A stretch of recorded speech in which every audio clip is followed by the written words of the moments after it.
I'm going to keep doing what I can to bring down the price of gas at the pump. The president spent the last 2 years, as you know, doing everything he could to lower gas prices. We have made a lot of progress. Obviously, a big piece of that is that gas prices have come down. Unemployment is down. In case you haven't noticed, inflation is down too and is going lower. Democrats now celebrating 1 year of the Inflation Reduction Act. But should you? With mortgage rates not seen since the Great Recession, gas prices climbing to 10-month highs, and credit card debt at the highest in history. Is Bidenomics really working? Let's bring in Maria Bartiromo, Sunday Morning Futures and Mornings with Maria anchor. Hi. So gas prices are up. We can show everybody here, but everybody that's filling up, they already know it. A year ago, $3.56. Today, $3.87. Yeah.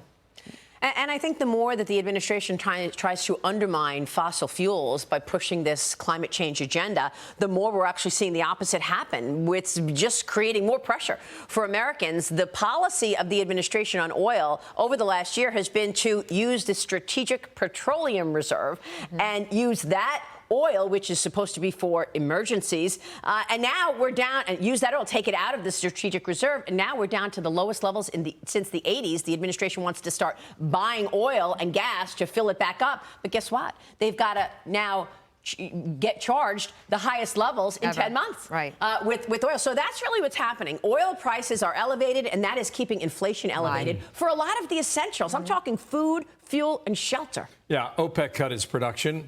Don't know when they're going to reverse themselves, but it could be some time. In Chicago, you're up 60 cents a gallon in 2 weeks, right? And I always remember that interview that Fred Smith did with Brett about 2 years ago, former CEO of FedEx. He was in the Oval Office with Barack Obama, and as the story goes, as he tells it, he said, what about your approval ratings? And he showed him a chart, and he said, you can follow my approval ratings, and they will mimic the price of gasoline in America, and that will determine whether my approval number is good or not. That's a great point. And another point in step with that is just the essentials that we use every day. It's really hot out there right now, right? So you've got the air conditioner going. Refrigerant, coolant. The coolant that you put in the refrigerator, in 2020, 20 pounds of that coolant was selling for $45. The same 20 pounds today, $270. Wow. And the expectations are that it's going all the way above $500. So you're jamming that AC up, know that it's going to cost. So here, the column number 4 shows you the inflation under the Biden administration. You're familiar with this chart, Maria. It was up, and it has come down, the rate of inflation. But yesterday or 2 days ago, the president said it's going down and it's going to lower and it's going to be fine. Everything's going to be great. And I thought, oh, is he sure about that? Right. Well, look, it is sticky, but you have to give credit where credit is due. It is well off of the highs. A year ago, we were talking about 9.1% consumer prices inflation. Now we're at 3%. So it's much, much better today. Having said that, the components within the consumer price index, they are what's called sticky. In other words, they don't reverse and stay down. So you're seeing, because of the cost of transportation, oil, gasoline, because that's elevated, you see things like rent, still expensive, shelter in terms of buying a home. Look at 7.1% mortgage rates. People are walking away from a mortgage right now because they recognize that every month that's going to be so much more expensive.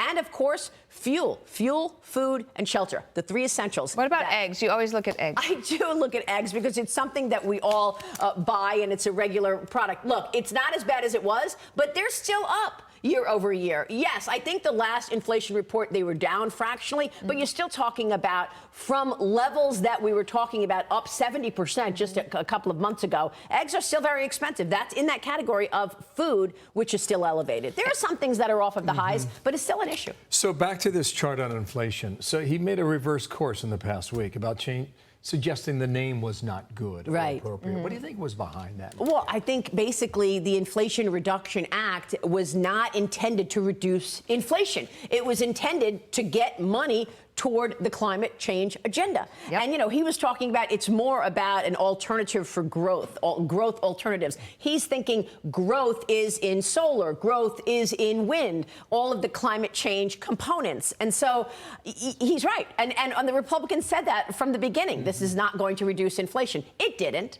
That's not what's reducing inflation. What's reducing inflation is the Federal Reserve has raised interest rates now 11 times, and that is slowing the economy, and that is taking inflation down. That's what is happening with inflation. The problem that the Federal Reserve has is, as it is trying to rein in inflation, it's up against this tsunami of more spending. The president still wants more stimulus out there. He's still trying to forgive student loan debt. Also, they called it the Inflation Reduction Act so that they could get Joe Manchin to vote for it. Bingo. That was it couldn't be passed as the greatest climate giveaway in the history of the universe. Right, but that now was never going to pass. Now he's against it, right? Yeah, because his promises weren't kept. But back That's what then I said. he was all in. Yeah, hashtag never forget. That's right. Correct. Exactly. Another bump hike in the Federal Reserve or not? You know, people are debating it, and I will say this, the expectations for a recession have gotten better. People are saying, well, maybe we can avoid a recession. Maybe it's not happening until next year. Most people expect another hike in the Federal Reserve funds rate in September. If it's not September, certainly the next month. I don't think the Fed's done yet. You covered a lot of ground. Thanks you. Maria. Nice to see you. Maria B., thank you. I'm Steve Ducey. I'm Brian Kilmeade. And I'm Ainsley Earhart. And click here to subscribe to the Fox News YouTube page to catch our hottest interviews and most compelling analysis.